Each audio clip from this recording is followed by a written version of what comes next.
He had 60 seconds to save one life. Two women. One man who believed he controlled everything, until fire made the choice for him. Victor Marcelli, the most feared name in this city, stood outside his burning mansion and pointed at one door, the wrong door. What happened next didn't just destroy his empire. It destroyed the only truth he had ever been given for free. Stay until the end, because this story will show you exactly what a man loses when pride sits in the driver's seat. Hit that like button now and drop your city in the comments. I want to see how far this story travels. The fire started in the East Wing at 11:47 p.m. Nobody saw it coming, which was the point. Victor Marcelli was on the rear terrace when the first alarm shrieked through the mansion's intercom system. A sound so abrupt, so violent, that the glass of aged scotch in his hand slipped half an inch before he caught it. He didn't spill it. Victor Marcelli never spilled anything. That was what people said about him in the city's back rooms and courthouse corridors and the dim restaurants where men with serious money made serious decisions over mediocre food. He was the man who didn't flinch. He was the man who held the glass steady. He set it down on the stone railing and turned toward the house. Smoke was already pouring from the Upper East Corridor. Dark, oily smoke that moved wrong, too fast, too deliberate for something accidental.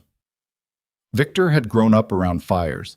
He'd ordered enough of them. He knew what a structural fire looked like, and he knew what an accelerant fire looked like. And what was pushing out of the second-floor windows of his own home was the second kind. Black at the edges, greasy, hungry. Dominic. His voice was flat, not loud. His head of security appeared from the side doorway in 3 seconds. Dominic Reyes was 6'2", former military, with hands that had done the kind of work that didn't go on resumes. He was the most reliable man Victor had ever employed, which was saying something because Victor had employed a lot of men. East Wing is fully compromised, Dominic said without preamble. Fire suppression didn't trigger. Someone cut the main line before ignition. We're looking at deliberate. I know it's deliberate. Victor took one step toward the building. Who's inside? The pause that followed was 2 seconds long. In 2 seconds, Victor felt the temperature of the night shift against his skin. The fire was pushing heat outward now, warping the air above the terrace into something visible, shimmering. Elena is in the master suite, Dominic said. West side, second floor. The smoke is moving that direction but hasn't reached her yet. Another pause, shorter. Sophia is in the study, east corridor. She's blocked on 2 sides. Victor said nothing. Dominic said, we can get to one of them. The east staircase is still passable, but it won't be in 60 seconds. Maybe less. The west staircase is already gone. The men on the terrace, 4 of them, Victor's inner crew, said nothing either. They stood in a loose half circle, and they watched their boss. This was the thing about being at the top of a structure like Victor's. Everything cascaded downward from one man's face. Every expression, every hesitation, every flicker of the eyes became information that traveled through an organization like current through wire. Victor knew this. He had built the structure himself. He also knew that what he was about to do would travel the same way. Get Sophia out, he said. Dominic held his gaze for exactly 1 second. Then he moved. Victor stood on the terrace and watched his security team breach the east door. He watched the smoke billow outward when the door opened, watched 2 of his men disappear into it. He stood with his hands at his sides and his face composed, and he did not look at the second-floor window on the west side of the building where a light was still on. He told himself it was tactical. He told himself that the east corridor was time-critical, that Sophia's position was the more dangerous one, that Elena was on the safer side of the building with more time, that he would send men for her next, that this was the only logical sequence. He repeated these things in the same interior voice he used when he needed to hold a position in a negotiation, the voice that was quiet and certain and left no room for the other arguments. But his hands, at his sides, had closed into fists. He didn't notice that either. 63 seconds later, Dominic came back through the east door with Sophia Vale pressed against his chest. She was coughing in deep, wrenching spasms, her silk blouse torn at one shoulder, her dark hair loose and wild from the smoke. She was alive. Her eyes, when they found Victor across the terrace, were wide and wet and full of something that looked like relief but was sitting just slightly wrong on her face. the way relief sits when it's been rehearsed. Victor didn't see that either. Not then. He crossed the terrace in 5 steps and put his hands on Sophia's face. She was shaking, her skin was hot from the fire, and her throat was working hard against the coughing, and he held her temples like she was the most fragile thing he had touched in years. She let him. She pressed into his palms. "You're okay," he said. "You're out." Behind them, the East Wing's 2nd floor began to go. The sound was structural, a low percussive groan that traveled through the ground before it traveled through the air. And then the upper windows blew outward in a cascade of heat and shattered glass. 2 of Victor's men hit the ground by reflex. Victor turned. The west side of the building was now fully engaged. The fire had moved faster than any of them had predicted, which meant the accelerant had been placed in multiple locations, which meant this had been planned by someone who understood architecture, who had been inside this house, who had known the layout well enough to predict exactly how the fire would move, and the light in the 2nd floor west window was still on. "Elena," Victor said it the way he might say a number. Flat, informational. "The west staircase is gone," Dominic said from behind him. "The exterior wall on that side is 20 minutes from full collapse, maybe less. We can try a ladder approach from the north face, but the smoke density—" "Get her out! Victor, get her out!" But even as he said it, he wasn't moving toward the house. He was still standing with Sophia's hands in his. He was still oriented toward her, toward the east, away from the window with the light. Dominic looked at him for a long moment. Then Dominic looked at the burning building. Then he looked at the men on the terrace, his men, Victor's men, the inner crew who watched everything and forgot nothing. And Dominic made the calculation that soldiers make when the order comes too late. He grabbed 2 of the crew and went for the north face with a ladder. It took 11 minutes. 11 minutes during which the West Wing burned and the crowd that had gathered beyond the estate's iron gates, neighbors, passers-by, 2 patrol cars already on scene, watched Victor Marcelli stand on his own terrace with his mistress's hands in his. Elena came out on a ladder, through the smoke, carried by Dominic Reyes with her arm over his shoulder and her feet not quite making contact with the rungs. She was conscious. She had wrapped herself in a wet bathroom towel, and she had stayed low, and she had kept herself alive through 11 minutes of smoke and heat and the very clear knowledge that no one was coming for her. Her eyes were red-rimmed from smoke. Her hair was scorched at the ends. There was a burn across the back of her left hand where she had pressed it against something she shouldn't have pressed it against. She came down the ladder, and her feet hit the terrace stone, and she steadied herself with one hand on the estate wall. Then she looked across the terrace. Victor was 5 feet away. Sophia was beside him, leaning into his shoulder, wrapped in the jacket someone had put around her. Victor's face was turned toward his wife, and in the firelight his expression had the look of a man who is calculating something. Not grieving, not relieved, calculating. And Elena saw this with the absolute clarity that comes after 11 minutes of believing you have been left to die. She looked at him. He looked at her. Neither of them said anything. The fire was very loud. Then Elena looked away, and Victor looked away, and in the space between them something collapsed as cleanly and completely as the East Wing had collapsed, and it made about the same amount of noise. What? The fire department arrived 14 minutes after the alarm. By then the East Wing was a shell, and the West Wing was structurally compromised, and the mansion that Victor Marcelli had purchased for $4 million 8 years ago, the mansion where he had hosted politicians and judges and the kind of men whose names appeared in newspaper articles only when they died, was finished. They would spend the next 6 hours keeping the blaze from spreading to the adjacent property. The house itself was gone. Victor stood in the driveway and watched it go and said almost nothing to anyone. Dominic positioned himself at Victor's left shoulder, the way he always did, and watched the same fire. After a while he said quietly, so only Victor could hear, "She made it out." "I know," Victor said. 11 minutes. "I know, Dominic." A pause. The crew saw everything. Victor said nothing. A section of the East Wing's outer wall fell inward with a sound like a judgment. Sparks rose in a column against the night sky, and the firelight played across the faces of the men standing in the driveway. Hard faces, careful faces, faces trained not to show what they were processing, but they were processing. Victor could feel it coming off them the way he could feel the heat coming off the house.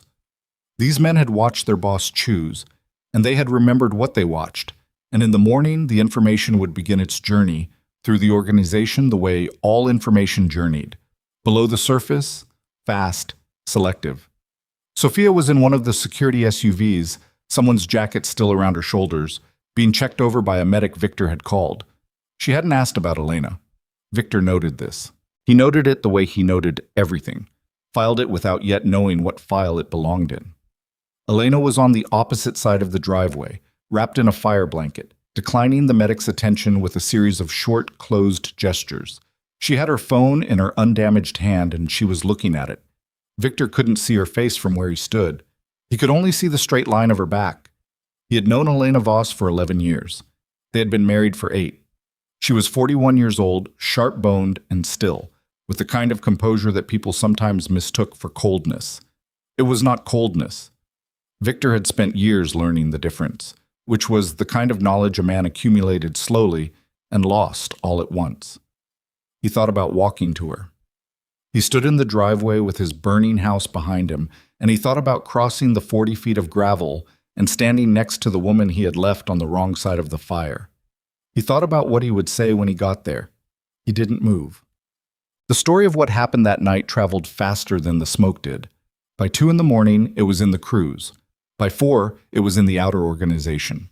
By the time the city woke up on an ordinary Tuesday, it had reached the people who needed to hear it most. Victor's competitors, his rivals, the men who had spent years looking for a crack in the Marcelli structure and had not found one. They had found one now. Marco Riva heard the story over breakfast in his apartment on the 42nd floor, and he listened without expression, and when his lieutenant finished talking, Marco set down his espresso cup very gently and said, "Tell me again." He was standing on the terrace with the woman, in front of the whole crew, and Elena came out on a ladder 11 minutes later. Dominic's men got her, not Victor's order. Marco was quiet for a moment. He was 53 years old, compact, careful, with the patient demeanor of a man who had spent decades waiting for exactly this kind of information. He and Victor had operated in parallel for years, not at war, not at peace, in the complicated equilibrium that governed men in their position. He had always understood that the equilibrium existed because Victor was, at his center, cold, disciplined, unclouded by sentiment. That understanding had just changed. "Sophia Vale," Marco said. "Victor's been keeping her on Belmont Street for 3 months.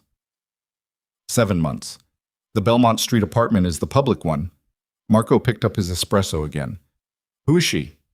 His lieutenant's expression shifted in a way Marco recognized, the expression of a man who had information he'd been waiting to deliver.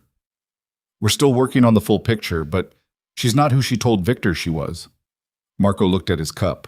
"Nobody ever is." Elena checked into a hotel under a name that was not her own. She had been Elena Voss before she was Elena Marcelli, and before that she had been Elena Voss before her father's arrest, before the family money disappeared, before she had learned to operate in the margins that powerful men left open. She still had the original documentation. She had never stopped maintaining it, the way a person maintains an exit route even when they believe they'll never use it. She showered for a long time. The burn on the back of her left hand was a second-degree surface wound, painful but manageable. She wrapped it herself with materials from the hotel's first aid kit and sat on the edge of the bathroom counter and looked at herself in the mirror and let herself feel what she needed to feel. It took about 4 minutes. Then she stopped. She opened the laptop she had retrieved from her car before the fire department had sealed the estate perimeter. She had maintained the habit of keeping critical materials outside the house, in the car, in 3 separate secure locations she had established without Victor's knowledge. This was not because she had ever expected what happened tonight. It was because Elena had learned, over 8 years of marriage to Victor Marcelli, that the only person who guaranteed your survival was you, and that preparation was the only currency that never got devalued. She opened the first of 3 encrypted files. The fire had not been an accident. She had known this within 20 minutes of coming down the ladder, before the fire department arrived, before Victor's crew had begun their quiet reorganization.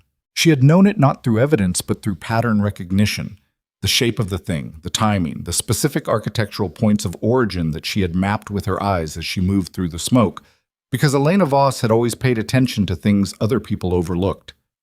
Now she was looking at the evidence. The encrypted files contained 18 months of material that Elena had been accumulating without a clear purpose, or rather, with a purpose she hadn't yet named. Transactions that didn't align, communications routed through cutouts she'd identified by accident and then traced by deliberate effort. A specific account structure she had first noticed 14 months ago and then spent 6 months confirming because she didn't act on suspicion, she acted on certainty. She had the certainty now. She looked at the files, and then she looked at the wall of the hotel room, and then she allowed herself to think the thought she'd been avoiding since she came down that ladder. Victor hadn't sent anyone for her for 11 minutes. She knew what he believed about the timeline, that Sophia's position was more critical, that there was a sequence, that he would have sent men for Elena next. She knew this because she knew how Victor's mind worked, how he justified things to himself, the internal machinery of a man who believed his own logic. She had spent 8 years inside that logic. But the crew had seen him standing with Sophia, and the crew would remember. And in the world Elena and Victor occupied, perception wasn't one thing and reality another. Perception was reality, executed through the people who watched and drew conclusions and acted on what they concluded. Victor's choice tonight hadn't just been personal, it had been strategic, and it had been catastrophically stupid. She looked at the files again. She looked at a specific name that appeared 3 times across transactions that should have had no connection to each other. Sophia Vale. The name appeared in a context that made Elena's chest go very still. Not with grief.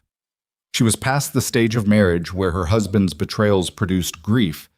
That stage had ended somewhere around year 5, quietly, without announcement. What she felt now was something more precise and more dangerous.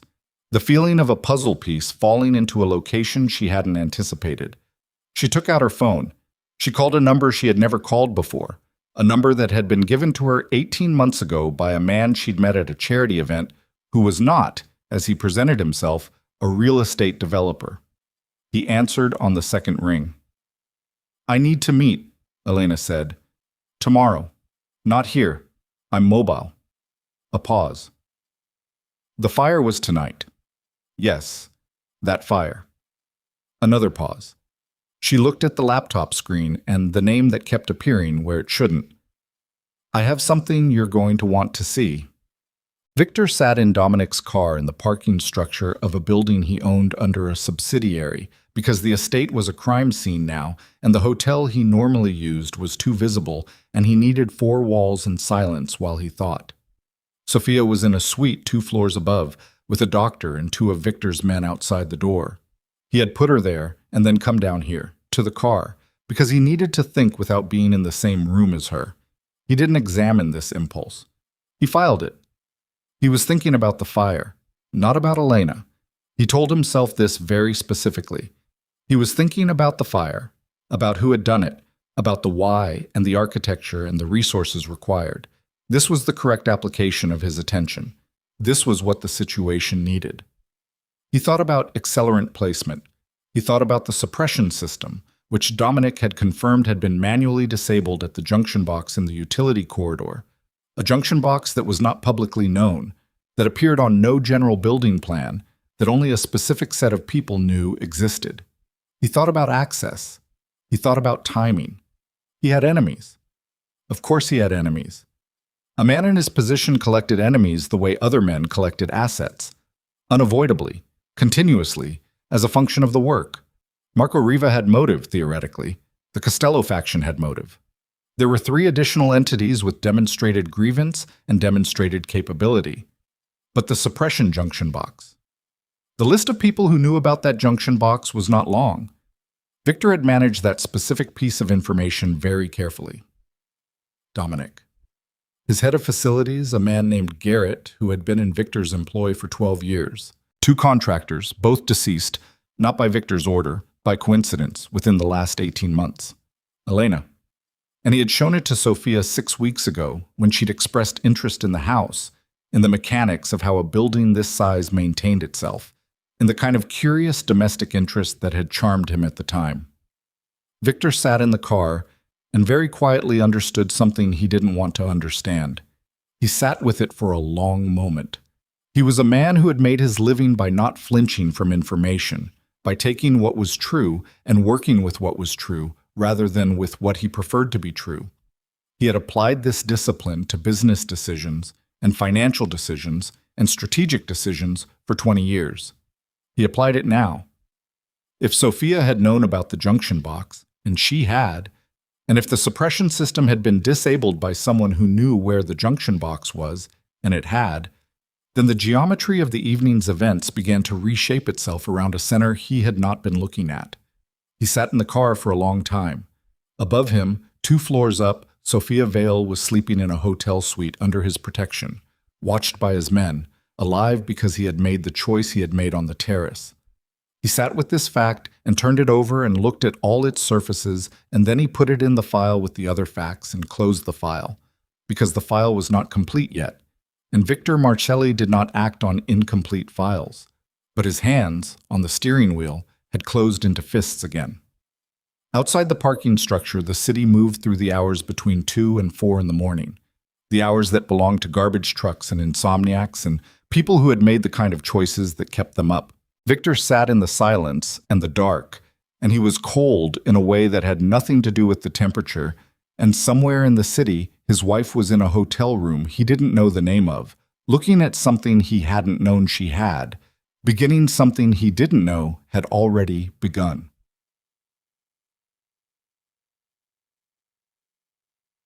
Dominic knocked on the car window at 3:15 a.m. Victor lowered it. Fire investigators confirmed accelerant at 4 separate points, Dominic said. He had a paper coffee cup in one hand that he hadn't drunk from.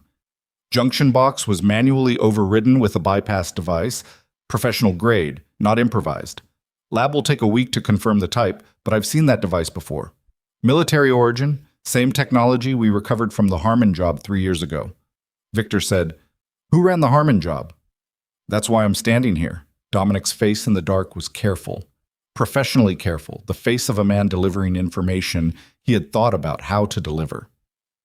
The Harmon contract was brokered through an intermediary named Castellan. We never confirmed who was behind Castellan. The file stayed open. Castellan was connected to Marco Riva's organization. Possibly. Also possibly to outside parties. A pause. We found one other thing. In the debris from the East Wing, the study, specifically, before the department moved in. Dominic held up his phone. On the screen was a photograph taken in poor light of a small device approximately the size of a thumb drive. Victor had seen devices like it before. He knew what they did. Transmission unit, Victor said. Planted in the study's secondary outlet, concealed. We found 2 more, one in your office corridor, one in the dining room. They weren't there 3 weeks ago. I had a sweep done. Dominic paused. Whoever planted them had consistent and recent access to the house. Victor looked at the photograph on the phone screen. He thought about Sophia standing in his study 6 weeks ago, asking to see the junction box, asking how the fire suppression worked, asking with her particular brand of intelligent curiosity that he had found so compelling, so refreshingly different from the careful non-questioning he got from everyone else in his life. He thought about Elena, who never asked how things worked because Elena already knew, because Elena had spent 8 years learning everything there was to know about the machinery of their shared life, and had never once, in 8 years, asked for a tour. He had taken that for granted. "Get me everything on Sophia Vale," Victor said. "Not what we have, everything, from the beginning." Dominic nodded once. "Already started." He started to step back, then he stopped. "Victor." "What?" "Elena left the scene. About 20 minutes after you came down here, she took her car. Alone." A beat. "I don't know where she went." Victor said nothing. Dominic left. Victor sat in the car, and outside the city was very quiet, and the clock on the dashboard read 3:18 a.m. And somewhere in the wreckage of his estate, the fire investigators were walking through rooms he had built and owned and filled with the materials of a life he had believed was under his control, and he was beginning to understand, with the particular cold clarity of a man who has always been very good at understanding things one moment too late, that the control had been a story he told himself, and the story was over, and what came next was the truth. His phone buzzed. Unknown number. He looked at it for a moment. He let it ring. Outside, the city moved through its dark hours, and the distance between Victor Marcelli and everything he thought he knew continued to widen, quietly, in every direction, the way a crack widens in a foundation before anyone notices it, before the structure above it begins to show what's coming, before the whole weight of everything built on false ground starts looking for somewhere to go. The unknown number called again at 4:02 a.m. Victor picked up this time. Silence on the line. Not dead silence. Breathing silence. The kind that belongs to someone who is deciding how much to say and how to say it. Victor had been in enough rooms where that kind of silence preceded something important that he recognized it immediately and said nothing, because the man who speaks first in a silence like that loses something. Then the voice said, "You let your house burn." Male. Older. Slight accent Victor couldn't immediately place. Eastern European maybe, but worn smooth by years in American rooms. Not Marco Riva. Not anyone in Victor's current inventory of known threats. "Who is this?" Victor said. Not a question. A demand without inflection. "Someone who called to tell you that you are already 3 moves behind." A pause. "The woman you saved tonight, ask your man to look at a company called Meridian Consulting Group, registered in Delaware 18 months ago. Look at who sits on the board." The line went dead.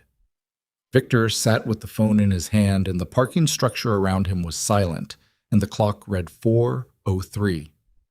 And he thought about the voice for a long moment, the texture of it, the specific economy of what it had said, the fact that it had called twice and delivered a single piece of information and then disconnected. That was not the behavior of someone trying to manipulate. That was the behavior of someone who wanted something to be known and had reasons for wanting it that they weren't sharing yet. He sent Dominic a text with 3 words, "Meridian Consulting Group." The reply came in 4 minutes. On it. Dated. By 6 in the morning, Victor was in a different building. A floor he maintained in a commercial property on the west side, used for the kind of meetings that didn't happen in offices with names on the doors. 3 of his senior people were already there when he arrived. Paulie Caruso, who managed the financial architecture of the organization. Ray DiNardo, who handled territory and logistics, and Dominic, who sat at the end of the table with a folder and an expression that belonged on a man delivering a diagnosis. Victor sat down. He didn't take off his coat. "Talk," he said. Paulie went first. Paulie was 56, gray at the temples, with an accountant's habits and a criminal's instincts. He spread 3 pages on the table and tapped the first one with 1 finger. "The fire cost us secondary, but the real damage is what happened after. We have 4 contracts with associated parties that include a state-based security infrastructure as a condition of the relationship. 2 of those parties have already made contact this morning asking for status updates. One of them, Feldman, asked if we were still operational." A pause. "Feldman doesn't ask that kind of question unless he's already talking to someone else." "Who's he talking to?" "I don't know yet. But the question itself is the message." Victor looked at the second page. Transaction records. Not his. "What is this?" "That's what Dominic found." Paulie sat back and let Dominic take it. Dominic opened the folder. "Meridian Consulting Group, registered in Delaware, March of last year. 3 board members. 2 are shell identities, standard construction. The 3rd member is real." He slid a photograph across the table. Victor looked at the photograph. It was a registration document with a name field. He read the name. He read it again. He set the photograph down on the table and looked at the wall. "Say it," Ray said, because Ray was the kind of man who needed things spoken aloud before they became real to him. "Sophia Vale is listed as a managing director," Dominic said. "Meridian Consulting has received 8 transfers in the last 14 months, totaling approximately $2.3 million. The source accounts are structured through 3 intermediaries, but the origin traces to a holding entity connected to the Castellan network." The room was quiet. Paulie said, "The same Castellan network from the Harmon job." "The same." Ray put both his hands flat on the table. He was a big man, Ray, broad through the shoulders, with a neck like a load-bearing column and the general energy of something that moved slowly until it didn't. He looked at Victor. Tell me what I'm looking at. You're looking at a problem, Victor said. His voice was even, quiet. The voice he used when the internal temperature was at its highest and the external presentation needed to be at its coldest. He had spent a career developing that gap between the inside and the outside. Right now, the gap was being tested. Dominic said, "There's more." "Then say it." "The 2 transmission units we found, I had them analyzed overnight. They're military-grade listening devices, manufactured by a company with contracts in Eastern Europe. Same country of origin as the bypass device used on the suppression system." A pause. "These weren't bought on a secondary market. These came through a specific supply chain. Whoever planted them has access to that chain." Victor thought about the voice on the phone, the accent worn smooth by years in American rooms. "Someone is running an operation against this organization," Victor said. "They placed an asset inside the house. They used the asset to gather intelligence and to disable our defenses. Then they lit the house." He paused. "The fire wasn't meant to kill Sophia. It was meant to look like it was meant to kill Sophia." Paulie said, so that I'd pull her out in front of the crew and everyone would see it, document it, so that the story that traveled through the organization and to our competitors would be the story of a man who chose his mistress over his wife in front of witnesses." Victor's jaw moved once, a small and controlled movement. "It's a credibility operation. The fire is secondary. The choice is the weapon." Silence. Ray said, "Victor, who else knew about the junction box, other than the people I already know about?" Dominic said, "No one who shouldn't have, except—" He stopped. "Say it." 6 weeks ago. When you walked Sophia through the East Wing, Garrett was present for part of that walkthrough. He heard her ask about the suppression system. Dominic's voice was careful. Garrett said she asked very specific questions, technical ones. At the time, he thought she was just curious. He mentioned it to me afterward, casually, and I filed it and— A pause. "I should have flagged it." "Yes," Victor said. "You should have." Dominic said nothing. The acknowledgement sat between them, without argument, the way it does between men who work together at a level where blame is less useful than accuracy. "Where is Garrett now?" "I have him in a secure location.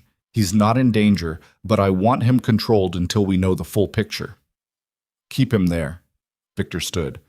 "I want everything on Sophia Vale from birth. I want the Castellan file reopened, and I want everyone who ever touched it interviewed. I want to know who made that phone call to me at 4 this morning, and I want to know within 48 hours. He looked at each man in turn. "Nobody talks about any of this. Not to crew, not to family, not to anyone outside this room. As far as anyone outside this building is concerned, we lost a house to an electrical fire and we're rebuilding. That's the story." Paulie said, "Victor, the crew already knows what happened on the terrace. That story is out. We can't—" "I know the story is out." Victor picked up his coat. "I'm not trying to change the story. I'm trying to understand who wrote it." He walked out of the room, and the 3 men at the table looked at each other and said nothing, which was the only appropriate response to the particular quality of quiet that Victor Marcelli left behind him when he was operating at the intersection of fury and precision. Elena met the man from the charity event at 9 a.m. in a parking garage on the east side of the city. His name, she had eventually confirmed, was David Hale, and he was not a real estate developer and had not been at the charity event by accident. He was 50 years old, and he had the look of a man who spent a great deal of time waiting for exactly the right moment, which was, Elena had concluded, the defining characteristic of a particular kind of federal employee. He was leaning against a concrete pillar when she walked in, hands in his jacket pockets, and he looked at her burn-wrapped hand and her smoky hair and her 9 hours without sleep face, and he said, "You look like someone who had a bad night." "I have files you want," Elena said. 14 months of financial pattern documentation. 3 source accounts traced to Castellan network intermediaries. She paused. "And a name that's going to make your week considerably more interesting." Hale said, "Talk to me." "Not like this.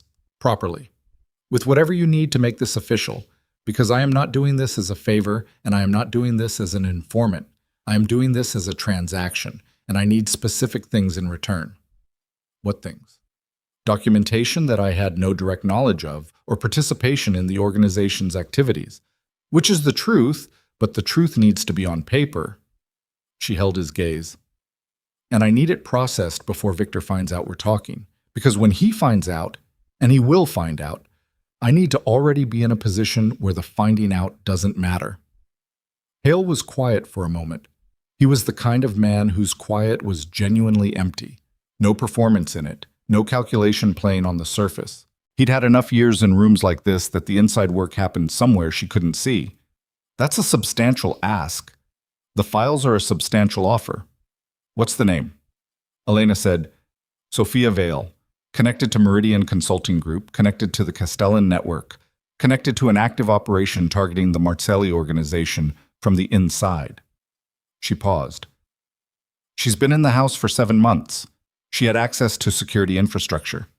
She was inside the building the night of the fire, which I do not believe was coincidental. Another pause. I believe she was positioned to survive. I think last night's sequence was designed, and Victor's choice on the terrace was the product of months of manipulation. Hale said, and you're telling me this because I was in the building for 11 minutes, Elena said. Because the man I gave 8 years to stood on his terrace with her hands in his while I was managing smoke inhalation in a burning room. Her voice was level, completely level. I'm not telling you this for revenge. I'm telling you this because the people behind Sophia Vale are not finished. Whatever the fire was meant to start, it has started. And when the next thing happens, people are going to get hurt who have nothing to do with any of this. She met his eyes. I have the files. Let's do this properly. Hale looked at her for a long moment. I'll need 24 hours to get the right people in the room, he said. You have 12, Elena said. After 12, I become a variable you can't predict. Victor found Sophia awake when he came back to the hotel at 10 in the morning. She was sitting at the small table by the window in a hotel robe, her hands wrapped around a coffee cup, looking at the city below with an expression he couldn't immediately read. The 2 men outside her door gave him a short nod as he passed them. She looked up when he came in. Her eyes moved to his face and did the particular thing they always did, the warm, immediate focusing that had always made him feel, correctly or not, like the only object in whatever room she was in. She did it now, and he watched it happen, and he registered it with a different part of himself than the part that had registered it before. Victor, her voice was careful. I need you to tell me something, he said. He sat down in the chair across from her. He did not take off his coat. And I need you to tell me the truth, because I am not in a position right now where I have the patience for anything else. Her expression shifted. Subtly. Something behind the warmth moved, adjusted. Okay, she said. Meridian Consulting Group, he said. A silence. 1 second, 2. I don't, Victor said. The word was quiet and completely without give. Don't do the thing where you don't know, because I'm looking at documentation right now that says differently, and I need you to understand that I know the difference between a woman who is genuinely confused and a woman who is deciding how much she can still hold on to. He leaned forward, elbows on his knees, his face at the same level as hers. So, Meridian Consulting Group.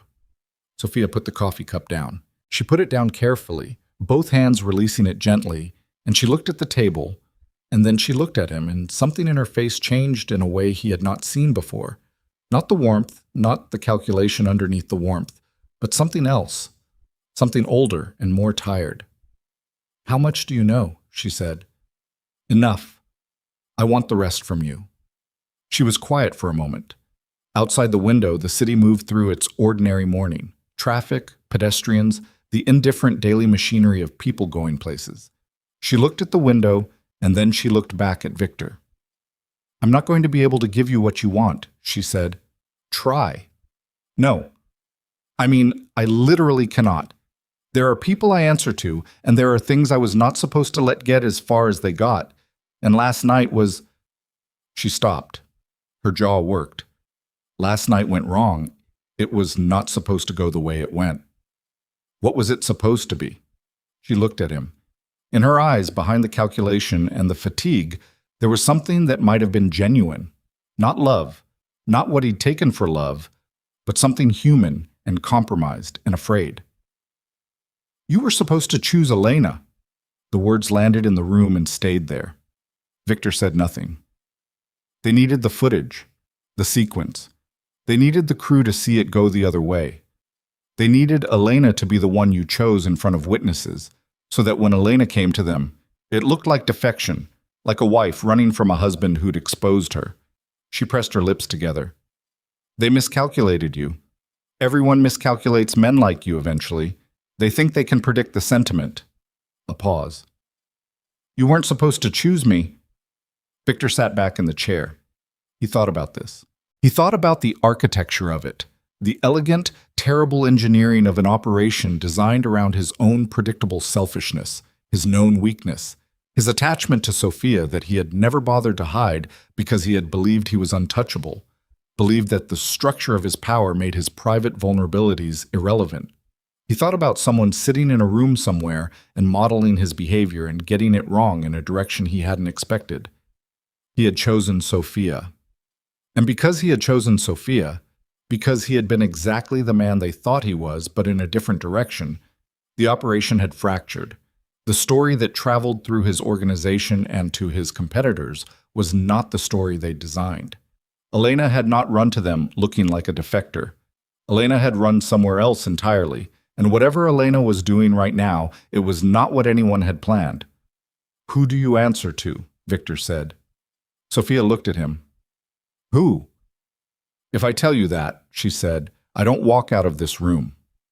Victor looked at her for a long time. He looked at her the way he looked at things he was deciding the value of, completely, without sentiment, running the calculation to its conclusion. She held the look. She didn't flinch, which told him something, and she didn't perform bravery, which told him something else. You walk out of this room, he said. You have my word. Your word, she said, and the way she said it was not mocking and not grateful, just accurate. Your word is worth something this morning. I don't know what it's worth tomorrow, after you've had more time to think. Tell me the name. Sophia picked up the coffee cup again. She held it with both hands, and she looked at the city, and she said a name. Victor recognized it. He recognized it the way you recognize the name of a disease you've been told you have. You knew the name existed. You knew it belonged to a real thing in the world, and still when it arrived in a specific personal context, it landed with a weight that knowing couldn't prepare you for. He stood up. Stay in this room, he said. Don't make calls. Don't use the hotel network. He moved toward the door. Victor. Her voice stopped him at the threshold. He turned. She was looking at him over her shoulder, the coffee cup still in both hands. Elena knows more than you think she does. She's been building something for a long time. A pause. Wherever she went last night, she didn't go to lick her wounds. Victor held the door handle. I know, he said. He walked out. Tian. Downstairs in the hotel lobby, Dominic was waiting with his phone in his hand and an expression that had moved past careful into something starker. What? Victor said. Ray DiNardo made a call this morning, 40 minutes after our meeting. Dominic held the phone out so Victor could see the screen. A call log, a number, a duration. The number routes to a cutout, but the cutout connects to the Riva organization. Victor stood in the lobby of the hotel, and the ordinary morning moved around him. A family with luggage, a businessman on a phone, a woman at the front desk laughing at something the clerk said. And he stood in the middle of all of it and understood that the crack he'd been examining from one angle was larger than he'd measured, that it ran through more of the foundation than he'd accounted for, that the structure above it had been shifting for longer than last night. Ray DiNardo, who had been with him for 9 years, who had sat across a table from him 4 hours ago and put his hands flat on the surface and said, "Tell me what I'm looking at," who had then gone into another room and made a 40-minute call. Where is he now? Victor said. I have eyes on him. He's at his usual location, acting normal. Dominic paused. How do you want to handle it? Victor looked at the lobby, the family, the businessman, the woman laughing. Bring him to me, Victor said. Quietly. Don't tell him why. He started toward the elevator. And find Elena. I don't care how. Find her, and don't let her know we're looking.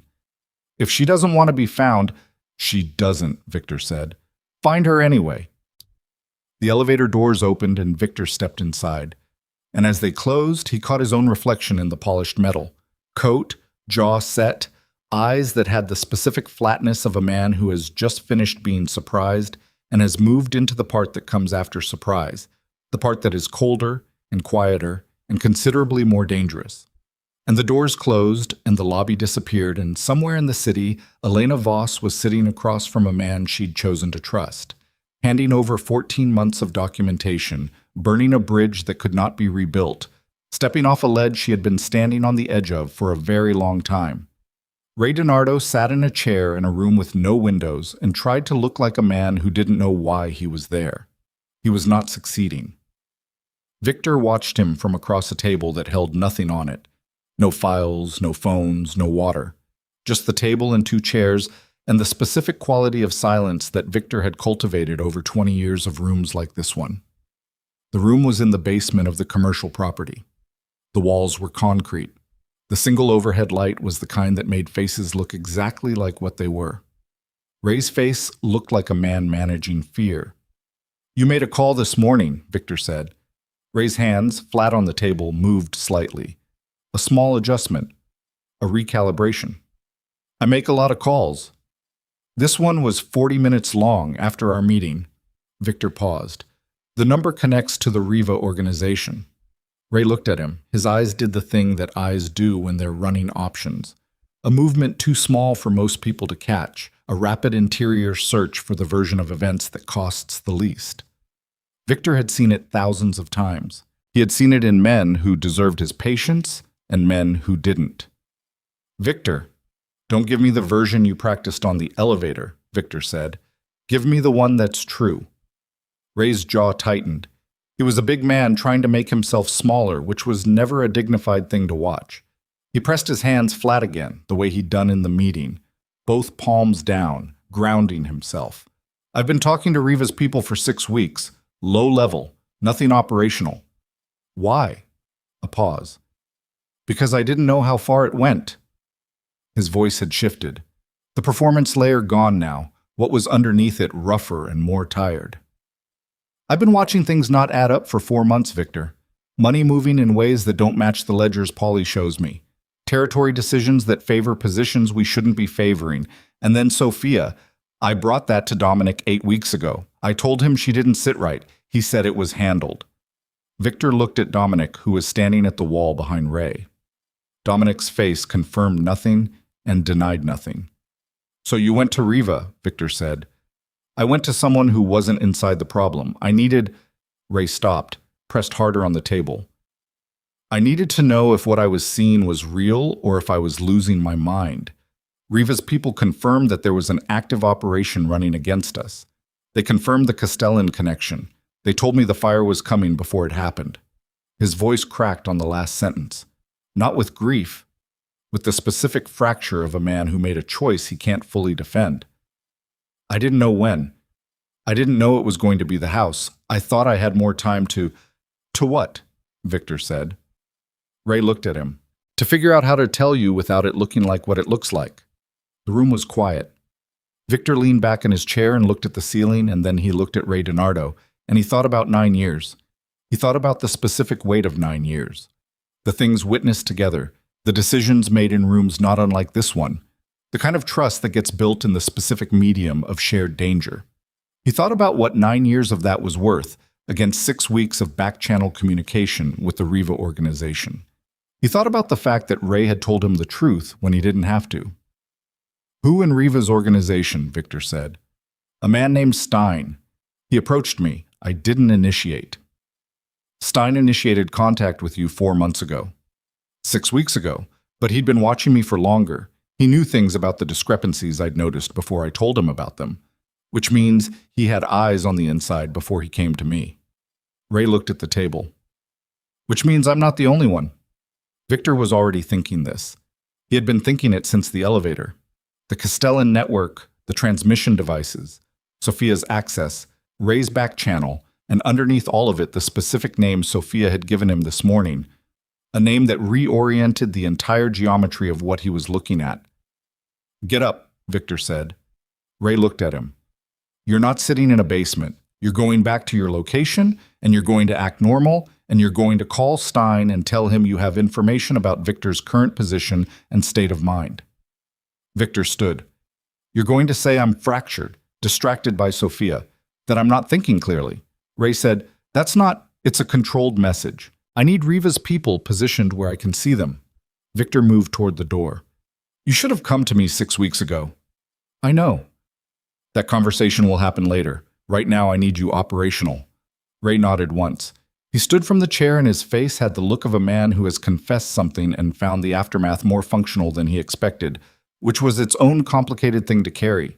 He moved toward the door and Victor stepped aside to let him pass, and then Victor looked at Dominic. Dominic said, very quietly, He brought it to me, 8 weeks ago. What he said about Sophia? I know, Victor said. I should have, yes. Victor said it without anger, which was harder to receive than anger would have been. We're going to talk about what should have happened after this is done. Right now, I need you on Elena. Dominic's phone was already in his hand, so I'm about to sit. Elena was in a conference room on the 14th floor of a federal building when Victor's man found her car in the parking structure 3 blocks away. She didn't know Victor's man was there. The car was a rental, paid for with the documentation she'd maintained under her original name, and it should have been invisible. The fact that it wasn't told her something she filed and held. Across the table from her were 3 people. David Hale, a woman named Carson, who had the specific energy of someone who had done this exact kind of meeting 50 times and found it neither exciting nor tedious, and a younger man with a laptop who hadn't introduced himself and whose job appeared to be recording things without expression. On the table between Elena and Hale were the printed contents of her encrypted files, 147 pages, organized by Elena over the previous 9 hours in the hotel room before she'd driven here. Carson was on page 89. She had not looked up in 12 minutes. Hale said, The Meridian account structure. You traced this yourself? Over 14 months, yes. Without assistance. Without assistance. Hale glanced at the younger man with the laptop, a look that passed between them too quickly for Elena to fully read, but she caught the shape of it, impressed but careful about showing it. Mrs. Marcelli? Voss? Elena said. Elena Voss. A pause. Ms. Voss. The transaction patterns you've documented here represent a level of financial forensics this is not what we typically receive from wives, Elena said, from individuals outside a professional investigative context. I was the organization's internal financial coordinator for the first 4 years of the marriage, Elena said. Informal, uncredited, and structurally invisible, which is the position that gave me the best possible view of how the money actually moved. I stopped being operationally involved 3 years ago, but the patterns don't change, the architecture doesn't change. I know what this organization's money looks like when it's clean, and I know what it looks like when it isn't. She paused. What you have in front of you isn't about Victor's money. It's about money moving through Victor's structure that originates outside it. Someone has been using the Marcelli organization as a routing mechanism without Victor's knowledge. Carson looked up from page 89. Hale said, You're saying Marcelli didn't authorize these transactions. I'm saying these transactions were structured specifically to look like he did, which is a different thing. Elena leaned forward. Whoever built Meridian needed a legitimate-looking flow. They needed an established criminal organization's financial infrastructure to launder the routing. Not the money itself, just the origin point. Victor's structure was used as a corridor. He doesn't know. And when these transactions eventually surface in an investigation, which they were always going to do, this was always going to surface, Victor looks like the architect of an operation he knew nothing about. Carson said, That's a sophisticated frame. Yes. What's the end goal? Elena looked at her. Destroy the Marcelli organization. Eliminate the people inside it who can't be flipped. Absorb the territory, the client relationships, the infrastructure, but do it without a war, without the visibility that a direct conflict creates. Let the federal prosecution do the heavy lifting. She paused. The fire last night accelerated the timeline. Something went wrong with the design sequence and they moved early. Hale and Carson exchanged a look that was longer than the previous one. The name Sophia Vale, Hale said. You mentioned her this morning. How certain are you about her connection to Meridian? Certain. Her name is on the registration. The more important question, Elena stopped. She had been about to say a name, and she was aware, suddenly and completely, that saying the name in this room would change the shape of everything that followed. She had been building towards saying it since she opened the laptop in the hotel room. She had known it was coming. She said it anyway, because the only way out of this was through it. She said the name. Hale's face did something she hadn't seen it do before. It went still in a specific way. Not the cultivated stillness of a professional managing a response, but the genuine stillness of a man confronting information that reorganizes his understanding of a situation he thought he had mapped. Carson said, "Say that again." Elena said it again. The younger man with the laptop had stopped typing. Etc. The name Sophia had given Victor was Thomas Garrett, not an external actor, not Marco Riva, not the Castellan network's unknown principals. Thomas Garrett, Victor's head of facilities, 12 years in service, the man who had maintained every physical inch of the estate, who had been present during Sophia's walkthrough of the East Wing, who had reportedly mentioned her specific questions about the suppression system to Dominic casually, in passing, as something that didn't require action. Thomas Garrett, who had filed the information and let it sit. Victor stood outside the secure location where Garrett had been held since 4 in the morning, and he stood there for approximately 30 seconds before going in, which was unusual for Victor, who did not typically require 30 seconds. He used the 30 seconds to complete a process. He took the thing he felt about 12 years of trust and the specific intimacy of a man who had held the physical keys to every room in his home, and he compressed it into something that would not interfere with the next 20 minutes. He was thorough about this. When he went in, it was done. Garrett was sitting on a cot. He was 58 years old, gray and compact, with the weathered steadiness of a man who worked with his hands and took pride in it. He had been with Victor since the early days of the organization, before the estate, before the current scale of things. He had been, in the specific way that long-serving people become, so integrated into the fabric of daily operations that he had become functionally invisible, present everywhere, noticed nowhere. He looked at Victor when Victor came in, and his face did not do what Ray's face had done. It did not manage or calculate or perform. It just looked, with the patient exhaustion of a man who has been waiting for a door to open and is relieved, in a terrible way, that it finally has. "How long?" Victor said. Garrett looked at his hands. 4 years. The number hit Victor like a structural blow. Not the sharp impact of a sudden thing, but the deep resonance of something load-bearing giving way. 4 years, 4 years of daily proximity, 4 years of Garrett holding keys, managing access, knowing schedules, knowing the junction box, knowing the suppression system, knowing the layout of every room. "What did they offer you?" Victor said. "Money, to start." Garrett's voice was flat, not defensive. "My daughter's medical situation, Sim. You know about that. You helped with the first year of treatment. But the second year, the costs..." He stopped. "They knew about the costs. They came to me with a number. I told myself it was just information, access logs, maintenance schedules, nothing that would..." Another stop. "Nothing that would get anyone killed," Victor said. Garrett said nothing. "The suppression system," Victor said. "That was 8 months ago. It was a different ask than the earlier ones, and I knew it was different, and I..." His jaw worked. "They told me no one would be in the East Wing. They told me the fire was controlled. A scare, they said. To create..." He looked up. "To create the situation on the terrace. The choice they needed you to make." "They needed me to choose Elena." "Yes." Victor thought about this. The operation's design, seen now from the inside, had a horrible elegance. A 4-year construction, patient and architectural, using a man everyone trusted and no one watched, building toward a single manufactured moment that would destroy Victor's credibility and drive Elena into what would look like voluntary defection.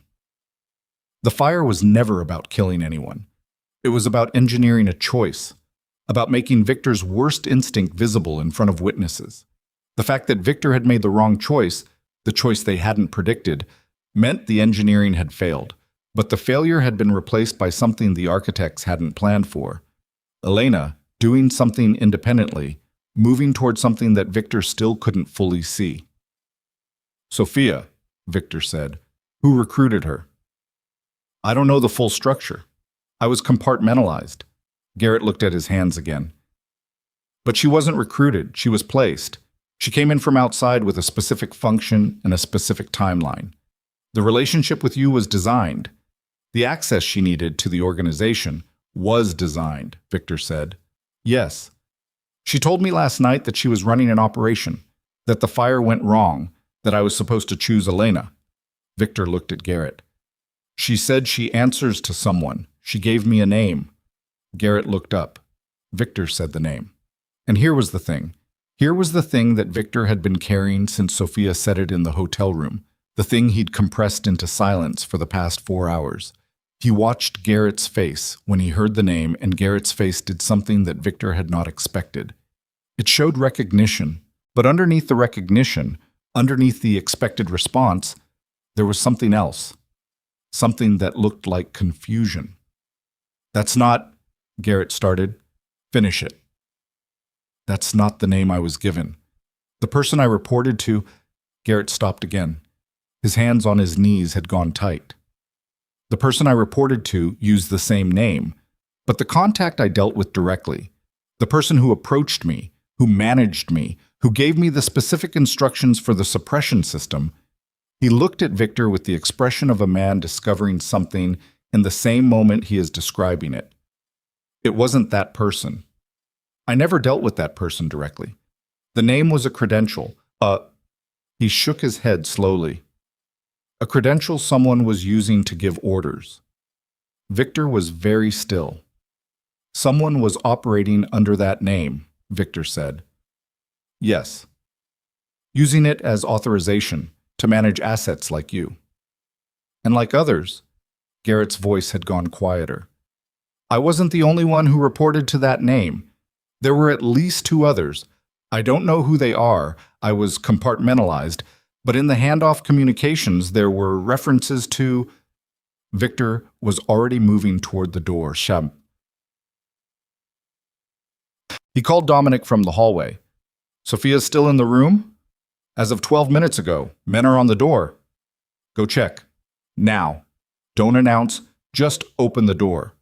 He heard Dominic's footsteps through the phone, heard the elevator, heard the corridor. Heard the knock that was not a knock, but a door opening. Heard the pause. Victor? What? She's gone. A beat. Windows open, fire escape.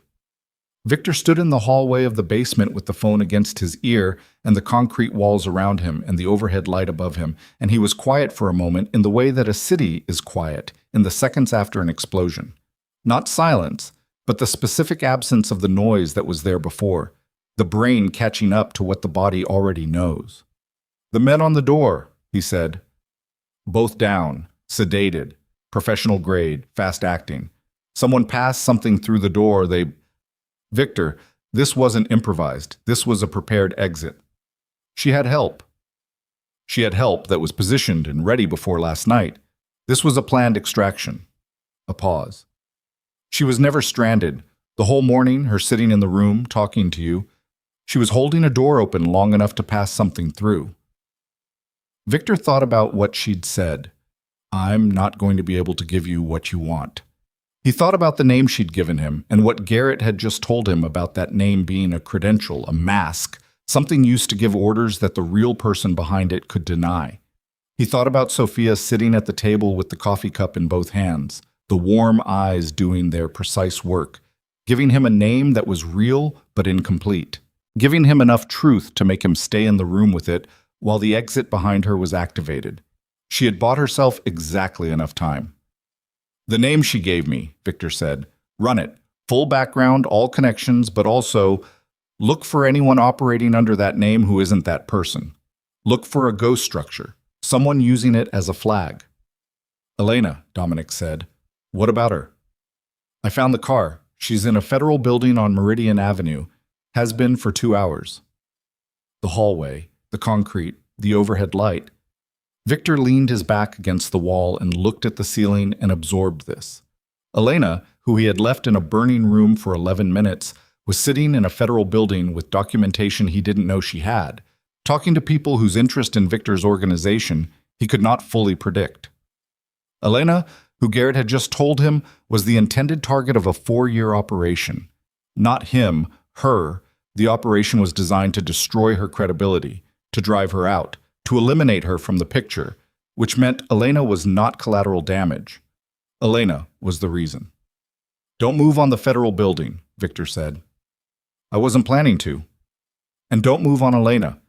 No surveillance, no contact, nothing." He pushed off the wall. "She's doing something and I don't know what it is yet, and whatever it is, I don't want my hands near it." "Victor, she was in the room for 11 minutes, Victor said. "She's earned the space." He ended the call. He stood in the hallway and thought about Elena Voss, who had spent 8 years learning every room in a structure built by someone else, who had spent 14 months documenting a pattern that even his own people had missed, who had come down a ladder in a fire-scorched bathroom towel and looked across a terrace and said nothing, and who was now in a room with federal agents, holding pages he'd never seen, saying things he didn't know she knew. He thought about what Garrett had said. She was the reason, not the organization, not Victor. Elena. Because Elena knew things. Not because she'd been told, because she'd paid attention, for years, in the specific invisible way that people pay attention when the powerful men around them have decided their furniture. She had built a picture that no one else had built, and someone had spent 4 years trying to manufacture a reason to remove her before she used it. Victor had almost given them exactly what they needed. He had stood on the terrace and pointed at the wrong door, and the operations architects had leaned forward, certain they had won. And then Elena had come down the ladder on her own, and the certainty had cracked, and now the people who had spent 4 years building toward a single moment were in a position they hadn't planned for, which meant they would move. Not carefully, not patiently. The patience was over. The timeline had been accelerated by the fire, then fractured by the wrong choice on the terrace, then destabilized by Sophia's extraction and whatever Elena was doing in the federal building. The architecture was collapsing from multiple points simultaneously, and the people behind it would know this. And when people behind an operation like this know the architecture is collapsing, they do not wait and they do not negotiate. Victor's phone rang. Unknown number. The same unknown number as 4 a.m. He picked up. The voice said, "Your wife is making a mistake." Victor said, "She's making her own choices. The people she is speaking to right now, one of them is not what he appears to be."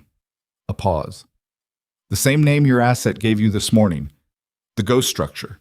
It has a branch inside the building she is sitting in." Victor's grip on the phone tightened.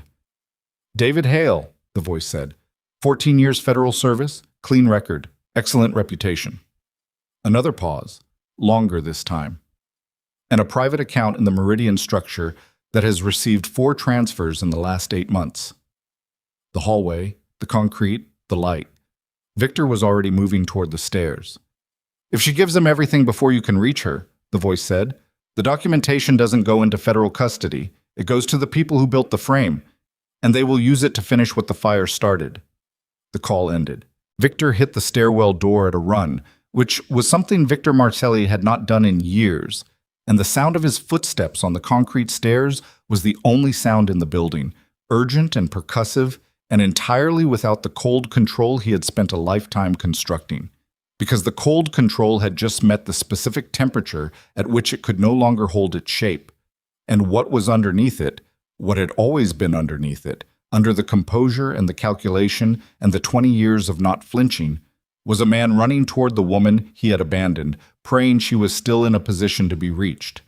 He drove himself. No Dominic, no crew, no motorcade. Just Victor Marcelli in a dark sedan pushing through mid-morning traffic with both hands on the wheel and the phone on the passenger seat and the specific tunnel vision of a man who has reduced the entire world to a single coordinate. Meridian Avenue, 14 floors up. Elena. He ran 2 red lights, not recklessly.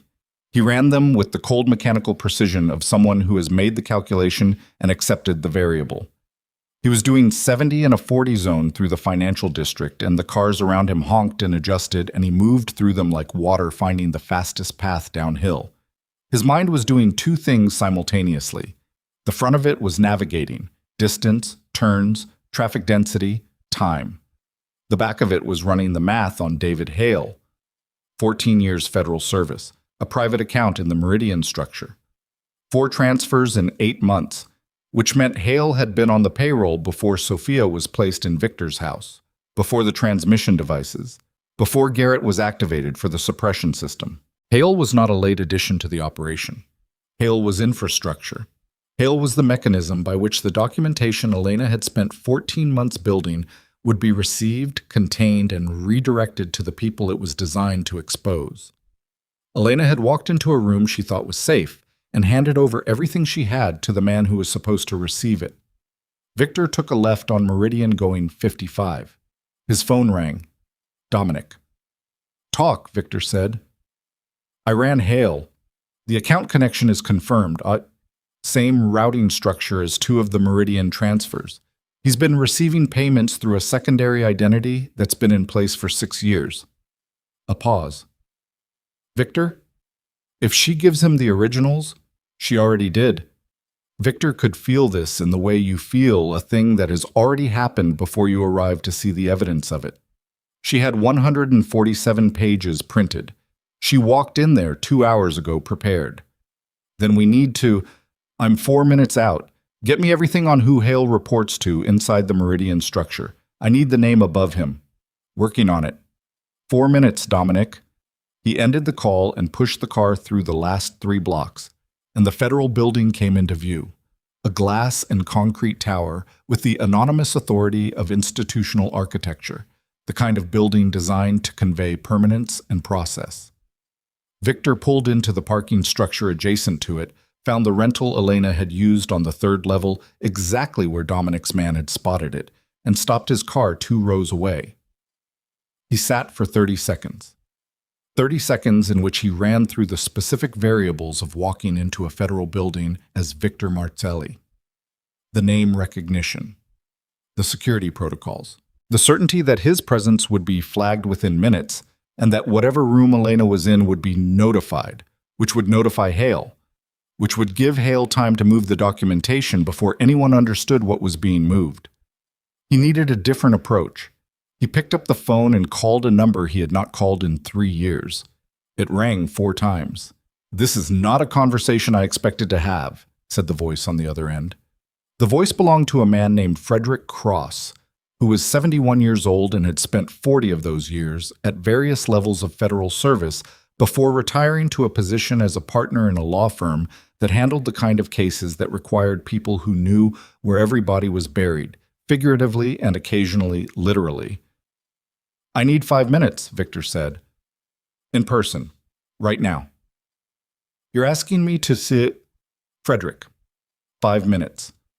I have information about an active operation inside a federal building on Meridian Avenue that involves a compromised agent named David Hale and a document transfer that is happening right now and will be used to destroy an ongoing investigation rather than advance it." A pause.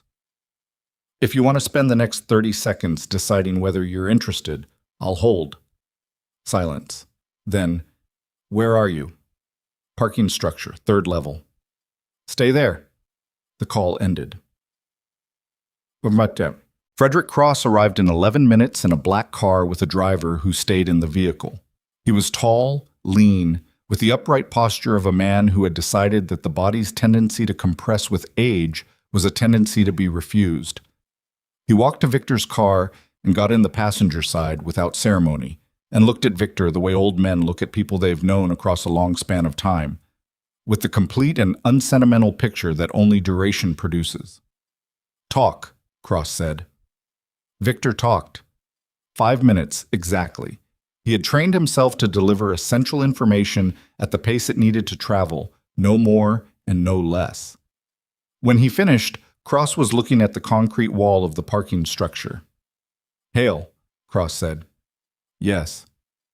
"I've known David Hale for 9 years." "I know. That doesn't make me inclined to believe this. The account routing is confirmed. Dominic can send you the documentation in the next 10 minutes if you give me a secure address." Victor looked at him.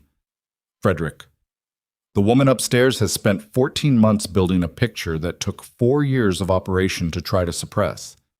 She walked into that room believing she was in the right place. I need her out of that room, and I need the documentation in the right hands before Hale moves it. Cross was quiet for a moment that had the weight of a longer consideration than it appeared. Who sent you the information on Hale? Unknown caller. Same voice that called me at 4 this morning with the Meridian tip. You trust an unknown caller. I trust the account routing that confirms what the unknown caller said. Victor held his gaze.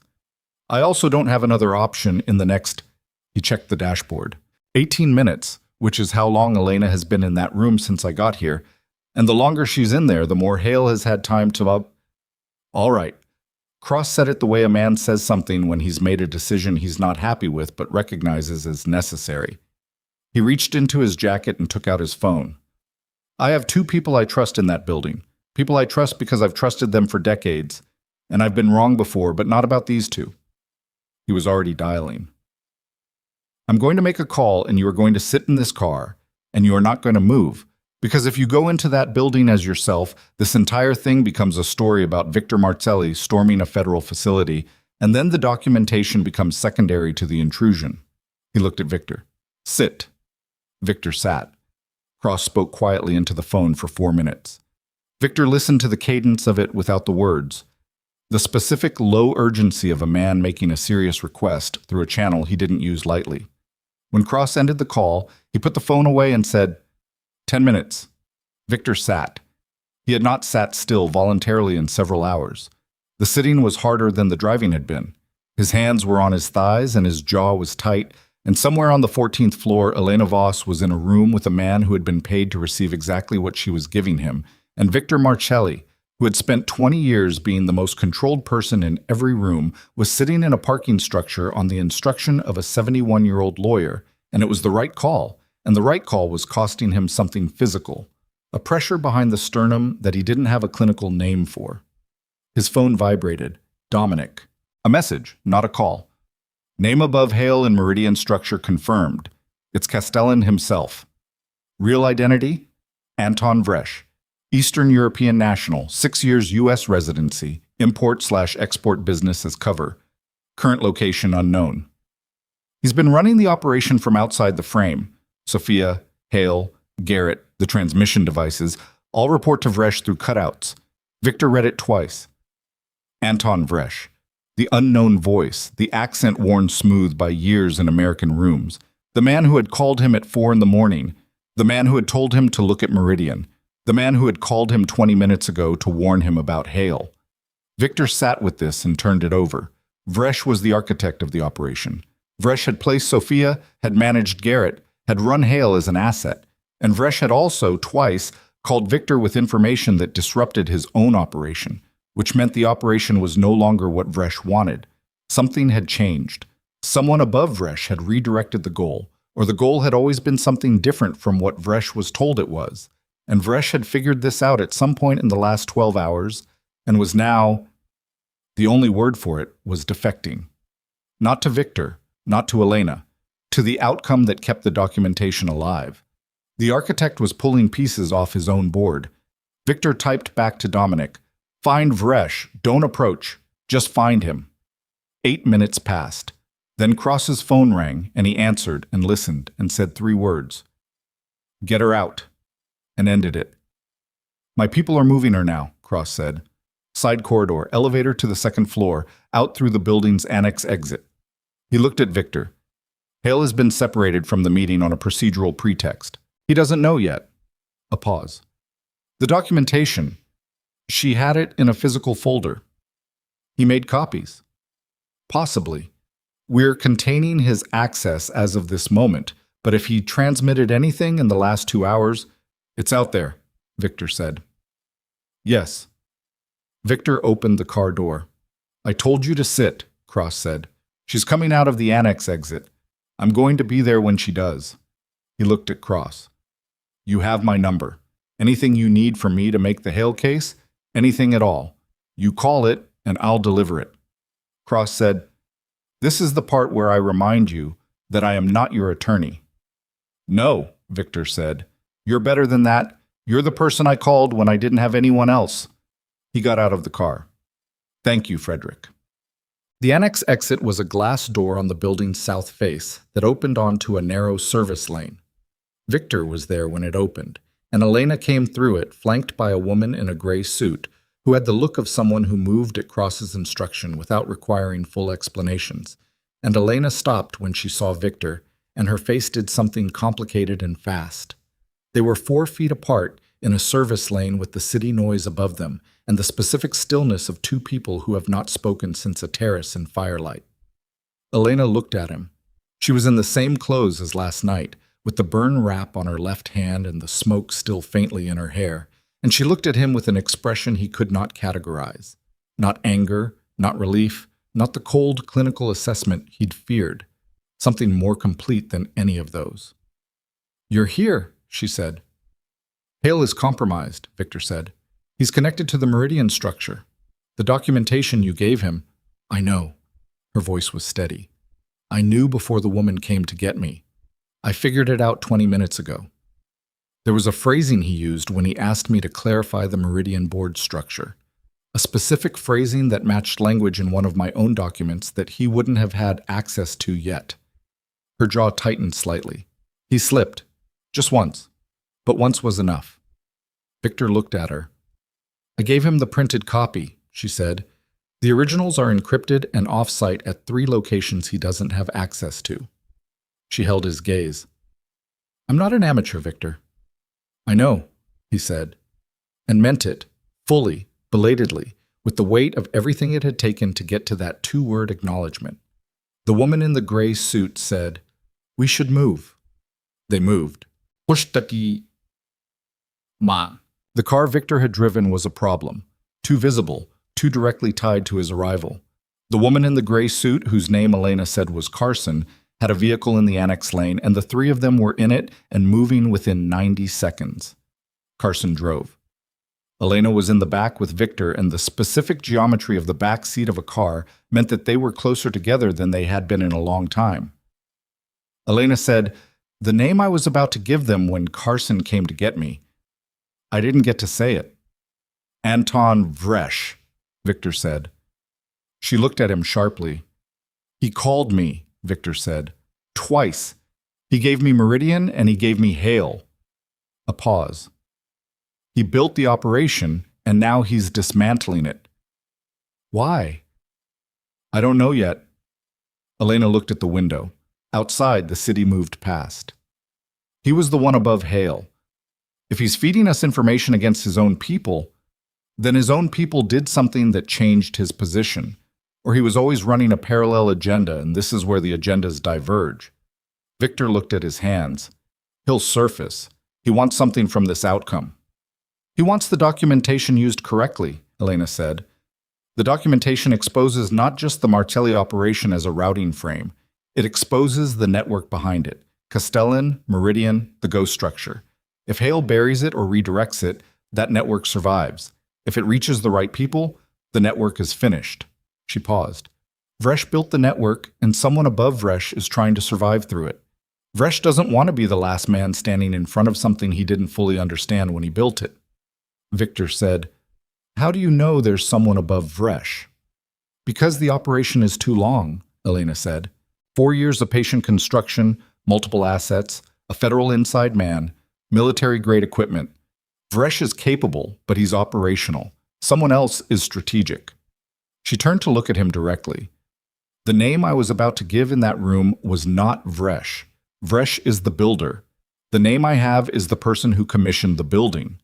Victor said, "Tell me." Elena said the name, and this time the name was not in Victor's inventory of known threats. It was not a criminal name or an organizational name. It was a name that belonged to the surface world.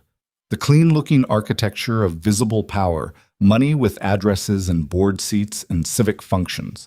The kind of name that appeared in newspaper articles about philanthropy. Victor had met this person twice, at 2 separate events, years apart. He had shaken this person's hand. He had been in rooms with this person and had never, not for 1 second, placed this person in any category that required his professional attention. "How long have you had that name?" Victor said. 8 months, Elena said. I spent 6 months confirming it before I believed it. Victor thought about 8 months. He thought about Elena moving through their shared life for 8 months with this knowledge, maintaining the marriage's surface, while underneath it she was sitting with information that changed the shape of everything. He thought about what that required of a person, the discipline, the isolation, the specific weight of knowing something you cannot yet use. Elena, don't, she said, not unkindly. Whatever you're going to say, not in a moving car.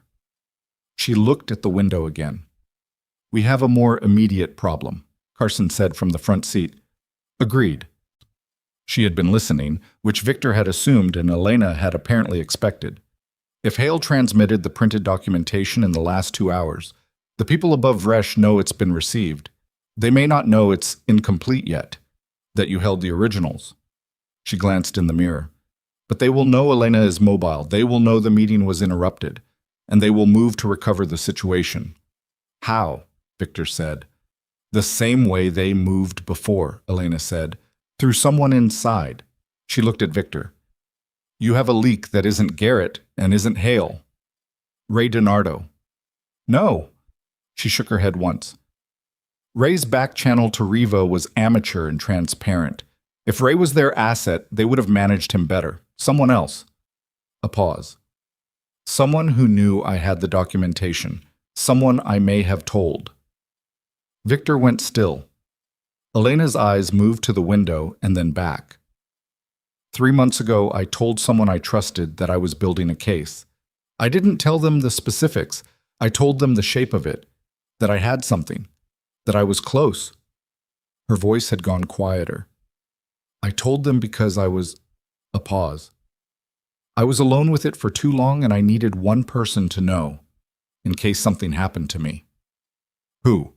Victor said.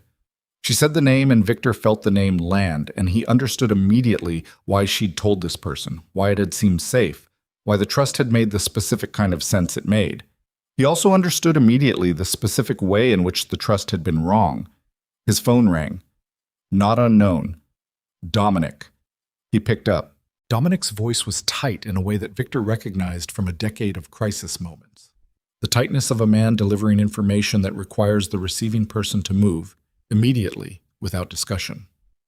Fresh is at the harbor. He came in voluntarily, walked up to the berth at Dock 14 and called the number he used to reach you this morning and asked for a meeting. A pause. He says he has the original authorization documents for the entire operation, physical documents with signatures. He says he'll hand them to you directly in exchange for one thing. What thing? He won't say over the phone. He says you have to be there. He says Elena has to be there. Another pause, tighter. He also says you have 40 minutes before the people above him realize what he's doing and send someone to the harbor. Victor looked at Elena. Elena had heard enough of it. She looked back at him with the expression of a woman who has already made the calculation and is waiting for him to catch up. Dock 14, Victor said to Dominic. We're 20 minutes out. Have 2 people there before us, but keep them out of sight. He paused. And Dominic, nobody else. Nobody who isn't you personally. He ended the call. Carson was already adjusting course. The car moved through the city, and Victor sat with the name Elena had given him, the commission name, the clean-looking strategic name, and he sat with the understanding that what was waiting at Dock 14 was the final geometry of a 4-year construction, the moment where all the separate lines that had been running in parallel would converge, and that what happened in the next 40 minutes would determine whether the convergence destroyed what remained of both his life and Elena's, or whether they could use the convergence itself as the mechanism of something different. He looked at the burn wrap on the back of Elena's hand. She was looking at the road ahead, her spine straight, her breathing measured. She had been in the fire for 11 minutes.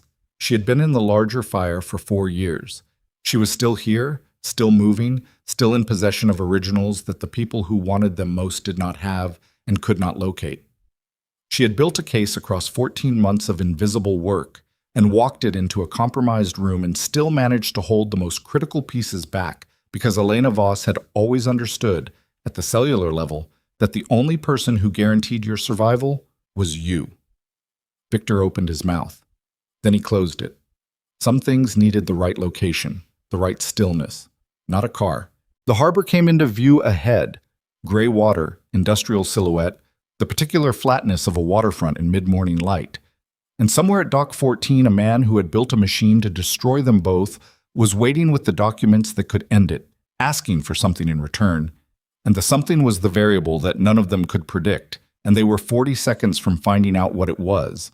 And Victor Marcelli, who had spent 20 years believing that the right preparation eliminated all genuine surprises, looked at the dock and understood that he was about to walk into the most important room of his life with nothing but what he actually was, stripped of every structure he had built around himself, and that this was either the worst position he had ever been in.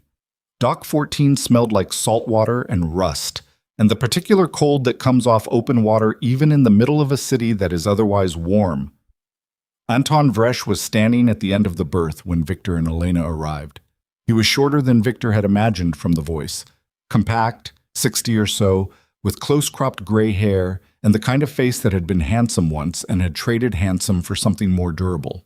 He was wearing a plain dark coat, and he had a leather satchel over one shoulder, and he was alone, which Victor confirmed by reading the dock in both directions before his feet left the car.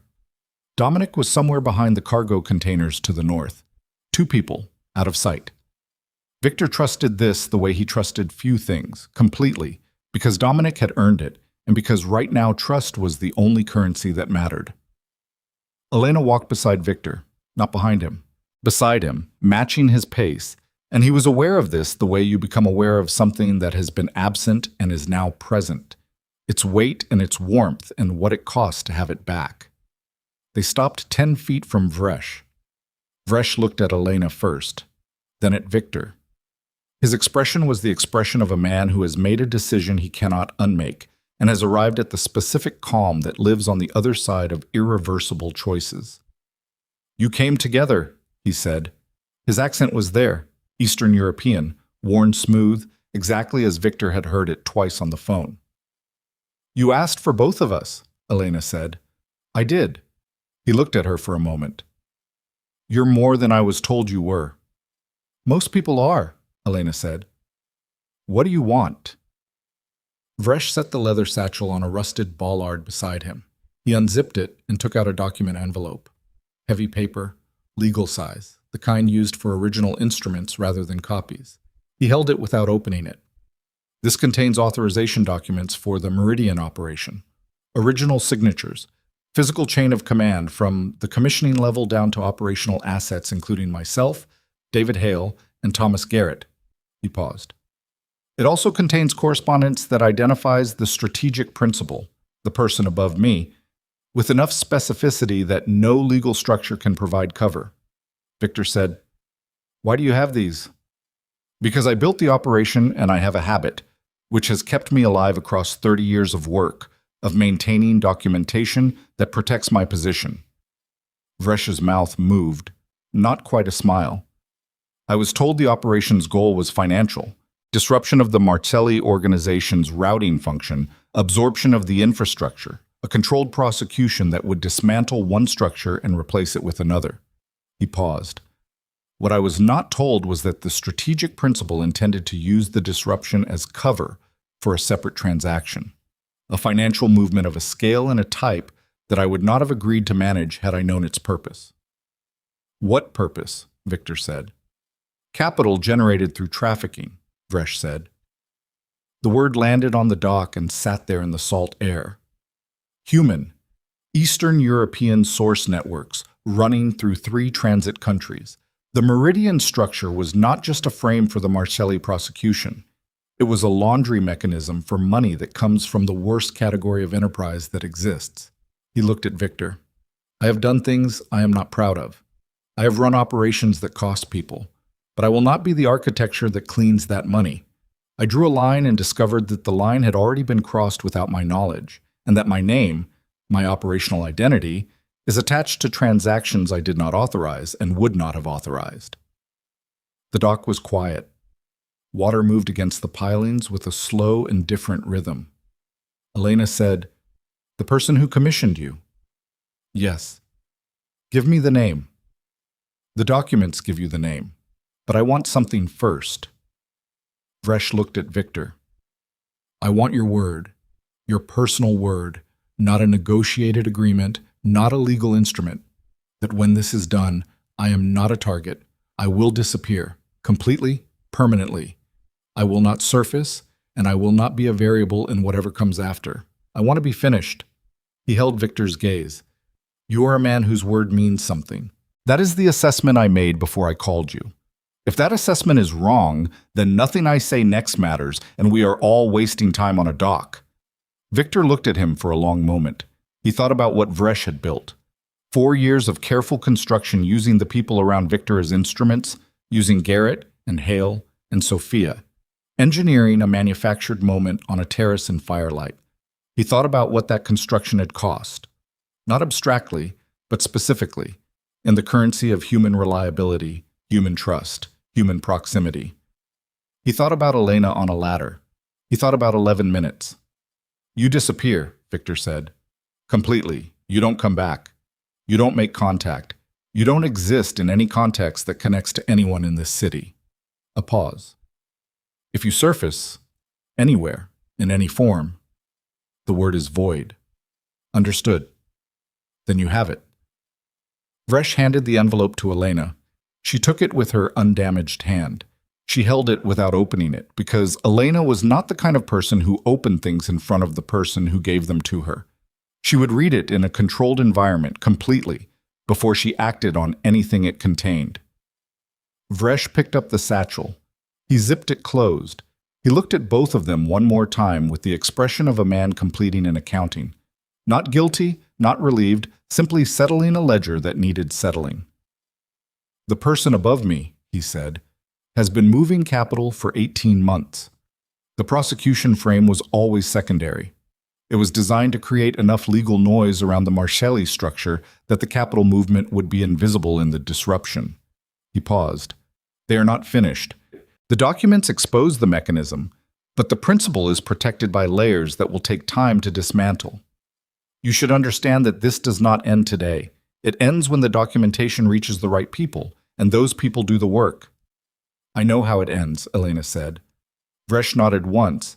He walked past them down the dock, his footsteps even and unhurried, the satchel over his shoulder moving toward whatever disappeared looked like for a man who had spent 30 years being invisible professionally and was now going to try it personally. Victor watched him go without turning around. Elena watched the water. When the sound of Vresh's footsteps was gone, Elena opened the envelope. She stood on dock 14 in the cold, salt air and read the first 3 pages standing up. Victor watched her face. He had spent years reading Elena's face and the specific architecture of her attention, and what he saw now was not shock. She had known, or suspected, or constructed a picture close enough to the truth that the documentation was confirming rather than revealing. But confirmation carried its own weight, and he watched her carry it, watched her absorb it page by page with the particular stillness of a woman who has been waiting a very long time to see something in writing. She stopped on the 4th page. Her jaw tightened. She read the same section twice. Then she lowered the pages and looked at the water for a moment. Margaret Hollis, she said. The name was clean and civic and attached to a charitable foundation, and 2 board seats and a face that appeared in newspaper photographs beside politicians and cultural institutions. It was the name Elena had given Victor in the car. It was the name Victor had shaken hands with twice and never considered. It's complete, Elena said. Signatures, wire transfer authorizations, correspondence, it's complete. Then we move, Victor said. Frederick Cross met them at his office at 2 in the afternoon. He had arranged for 2 additional people to be present. Neither of them David Hale, neither of them from the building on Meridian Avenue. They were from a different level, people who owed Cross professional debts of the kind that got repaid in moments exactly like this.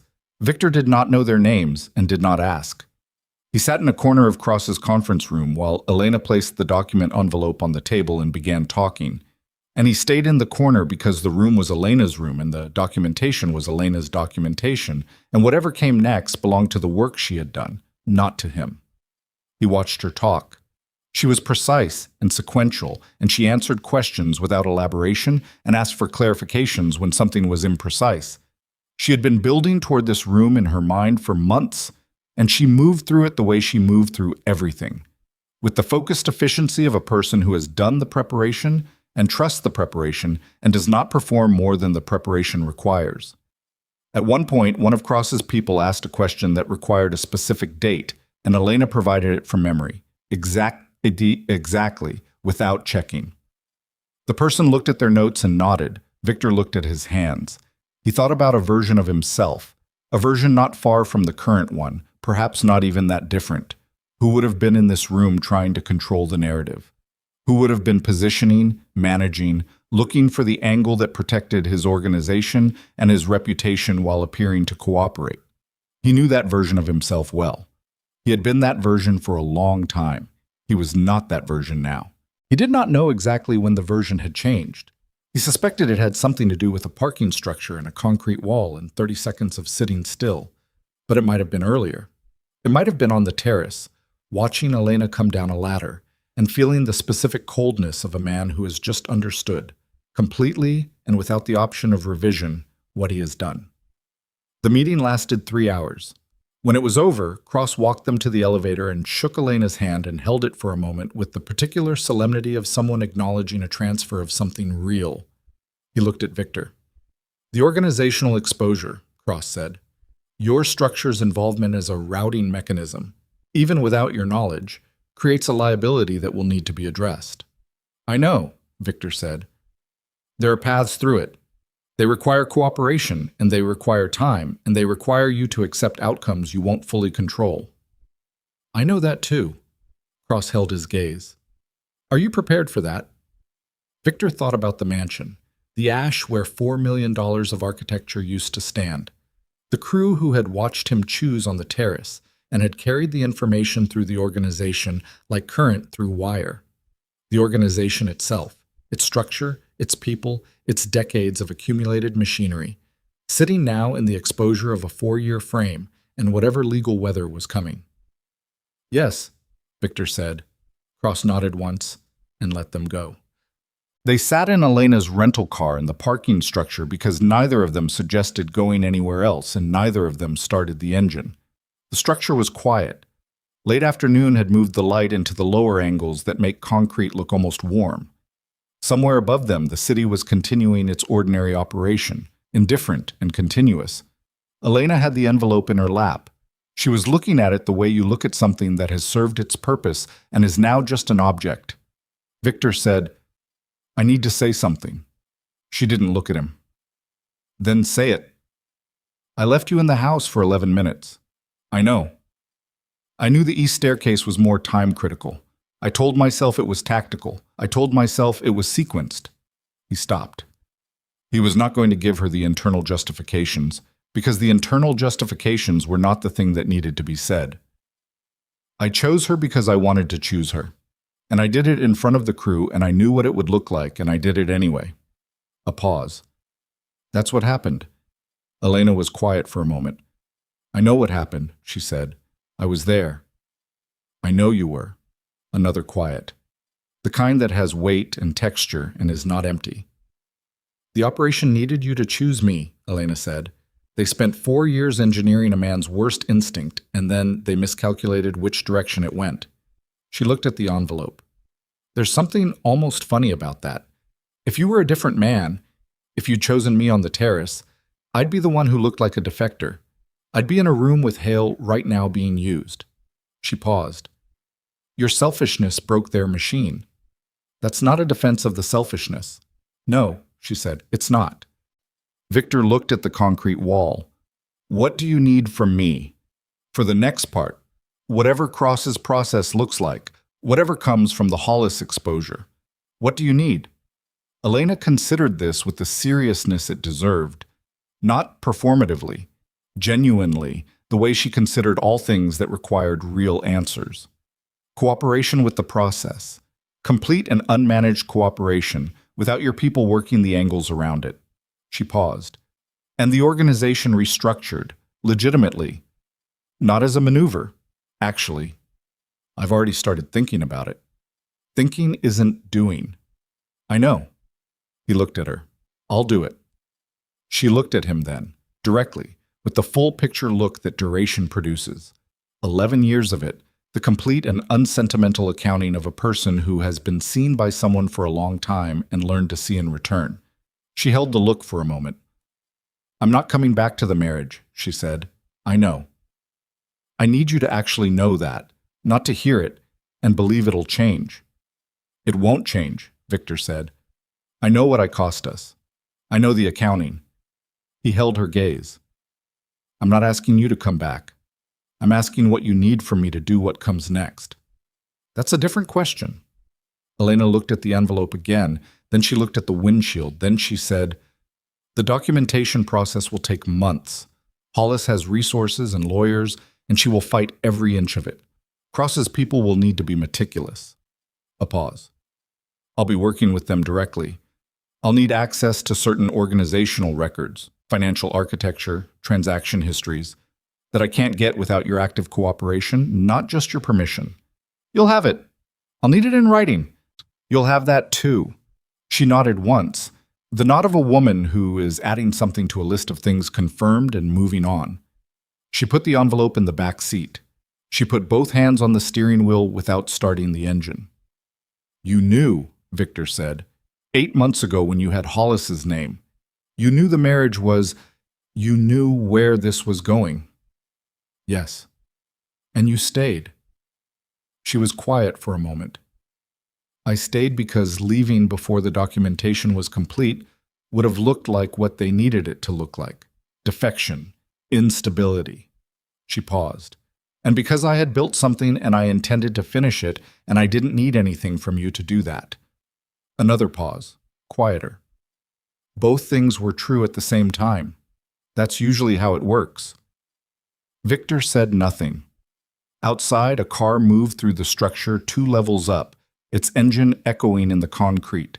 The light continued its slow angle. "Sophia," Elena said, "I don't know where she is." "She'll surface. The extraction was planned. She has a destination. When she surfaces, whatever she carries about the operation will either support or complicate the documentation case." Elena's voice was analytical, not bitter. She had apparently finished with bitter somewhere in the last 24 hours and was operating in a register beyond it. "If she's cooperative, Cross can use her.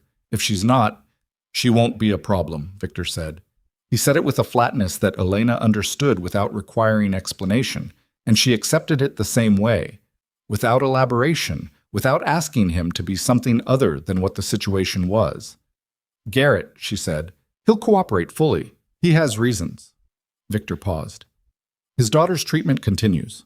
That comes from me, outside the organization, not a negotiation, just a thing I'll do." Elena looked at him. "He spent 12 years in my house," Victor said. "He made a terrible choice under pressure, and he told me the truth when he could have maintained the lie. He's not the worst thing that happened this week." A pause. "I know what I am. I also know what I'm not." Elena was quiet for a moment. Then she said, "Ray DiNardo. Ray stays. He went around me, but he went around me trying to protect what was mine. And he was right about Sophia from the start, and no one listened." Victor looked at the wall. "I'll deal with the back channel, but Ray stays." Elena started the engine. "I'm going to Cross's office to begin the formal documentation process," she said. "There are people I need to call. My own attorney, someone to handle my independent position in the process." She paused. "You should get your people organized. Whatever the next 6 months looks like, the beginning of it is the hardest part." "Elena." She looked at him. "I'm sorry," he said. Not a preface to anything, not a setup, just, "I'm sorry. For the terrace. For all of it." He held her gaze. "You deserved better than what I gave you.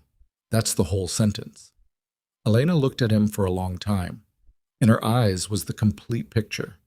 The 11 years, the fire, the ladder, the parking structure at 2 a.m, the 14 months of invisible work, the federal building, the dock, this car. All of it at once, neither softened nor amplified. "I know," she said. She put the car in reverse.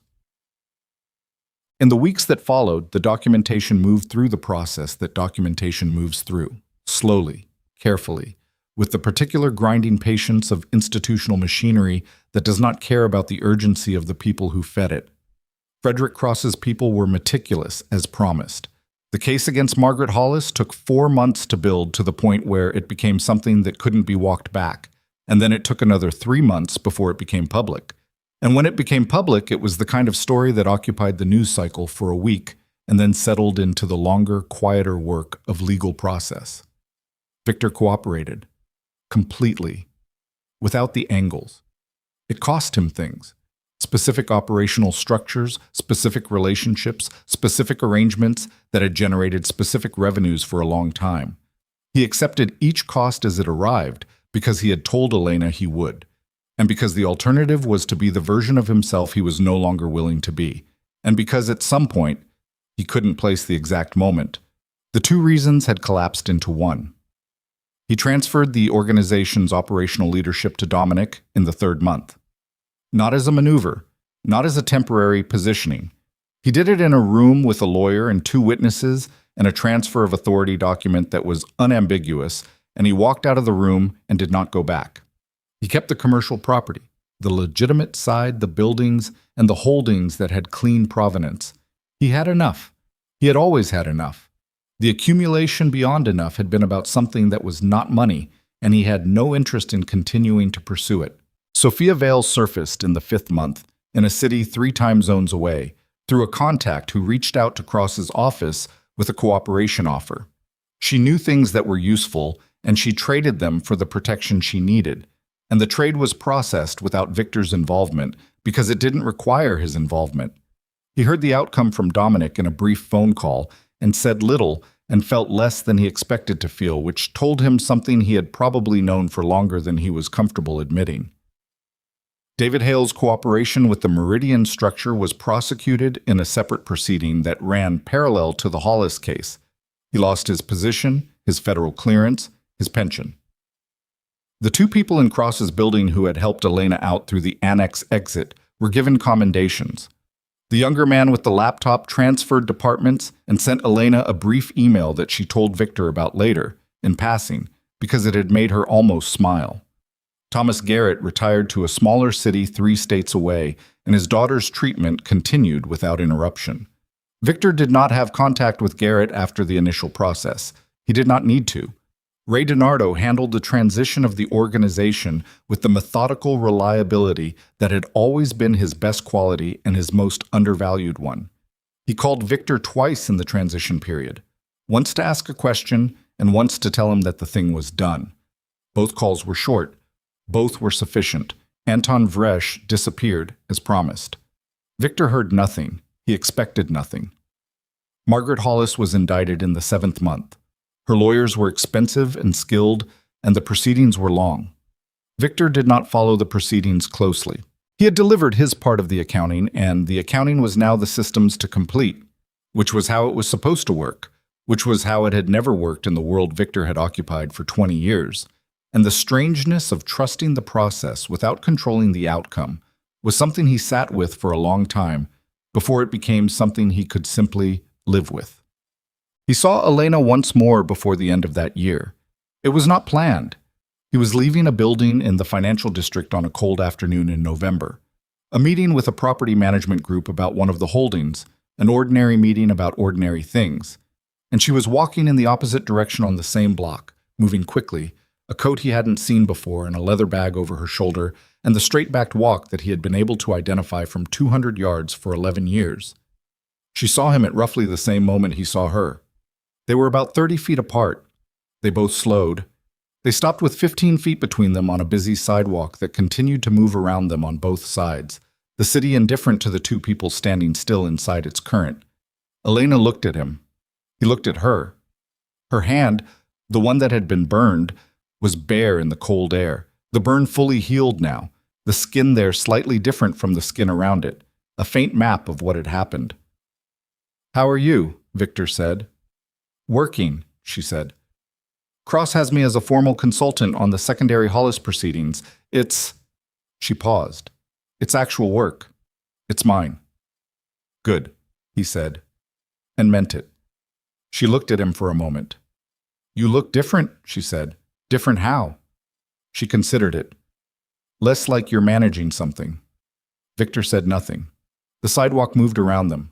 Above, the afternoon sky was the particular flat gray of November, the kind of sky that doesn't promise anything in either direction.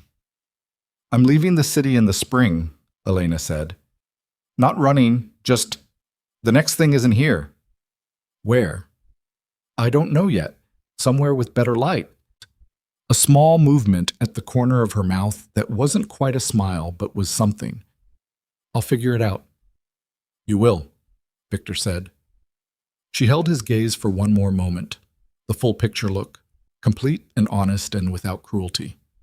Then she nodded once, the way she nodded when something was confirmed and settled and ready to be filed. She walked on.